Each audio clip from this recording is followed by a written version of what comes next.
G'day and welcome to Mark and Sam After Work. Today I've got a new video, sort of a product video, but really a question. And I suppose I'd start with, for those that aren't aware, we have a web store, which is our 4AW web store. There's a link below the video here. We sell components on there of the components that I design and manufacture and put together and we sell all over the world. All those products come from basically designs of things that I have a need for, we have a need for, and what we're doing, I work out, design something, create it, build it, test it, and then we did that right at the beginning. Then we found people wanted to buy them, and so there are some permutations that go to those to suit what people want rather than what we want, but that's where our products come from. So there's always a problem that I've got, or a thing that I can see I can improve, is why I design the things. They're not things designed to make sales, they're things designed to fix problems, and we sell them. What I've got in front of me is actually this component here, and this is just the display gun, which is just a little Ruger 22 Magnum in the Ruger rimfire or precision rimfire. Is basically an idea which is not something that I need, but it's something that in doing a couple of videos and in looking at what people have to go through, I could see a problem which I could design something maybe to help with that. So what am I talking about? Well, as said, it's this bit here, but what I'm actually talking about is scope height. I did a video on scope height and largely encouraging people to look at the idea of getting their scope higher in the way of getting a better position for the rifle, how it acts off your shoulder, for your eye relief, for your everything is improved in my experience in raising your scope. So that was the video was about raising the scope. But then I got to really thinking about that in the level, how do people do that? What do people do? You know, what people do in gun shops is they put a scope on and they generally, this is a little bit of what I was fighting, they're generally just trying to get it as close to the barrel as they can and then find rings that do that. And then everything else works around that. Then they set up the rifle, they learn how to shoot, they do all the bits and pieces of having that scope down close to the barrel. The bell just clearing the barrel. And I'm saying have it up higher. And what I'm talking about there is largely that when you have the scope down low and you're looking right down low, everything is squished down.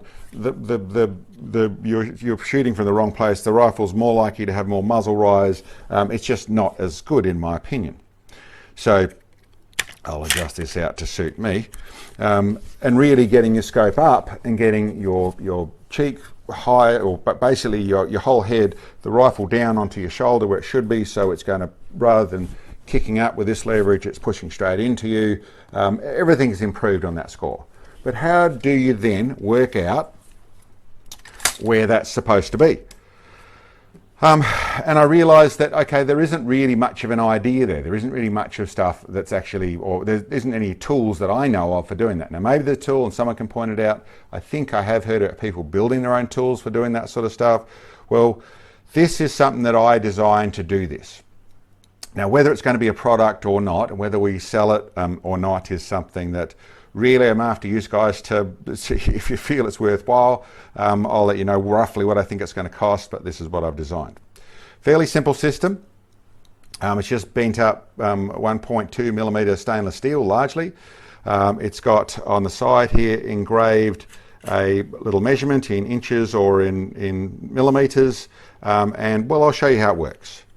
You simply sit it on to the position. It hasn't got any eye relief or anything like that, but it sits on there. Basically I do a little screw here which locks it onto your Picatinny rail, so it's there.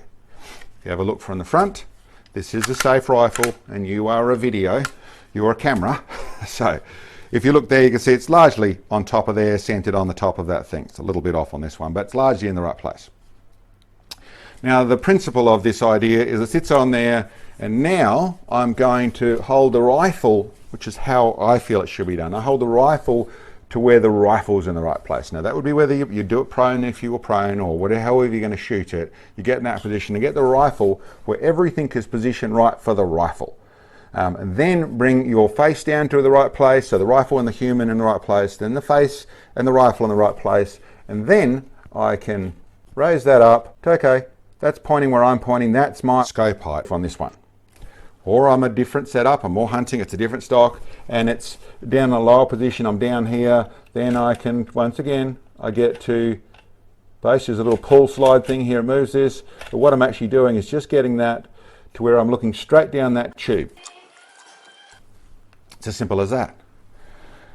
Then I have, over here, this is a measurement from the center of that bore to the top of the Picatinny rail. It's inscribed on here. You could obviously measure it. Now you've got something you can actually measure. And you've actually seen the optical center. So like I said, in most cases, people are just going to put it on different rings till it clears the barrel, or they're going to be, or they know about trying to get it higher and they're getting bigger, higher rings and sitting on higher rings, or I presume there's some people that put it on matchboxes and hold lucky bands to put it together. All a little problematic, and using your scope. This doesn't need a scope. It's just got a center line, moving it to a position, and there you have written down what your position is. So it's, as I said, cost-wise, it's a bit fiddly to make. There's, probably nearly, I don't know, 3/4 of an hour of putting it together. There's all the laser cut steel. I've got to get laser cut and that sort of thing. So it's going to end up costing a bit over 200 Aussie dollars, around the 150 US dollars, 150, 160 US dollars is what I probably could build them for. But it's not something that I'm even saying it is going to be a product at the moment. It's the type of thing that I would think if there's not something already out there, and maybe people say, oh, listen, there's this tool, I haven't found one.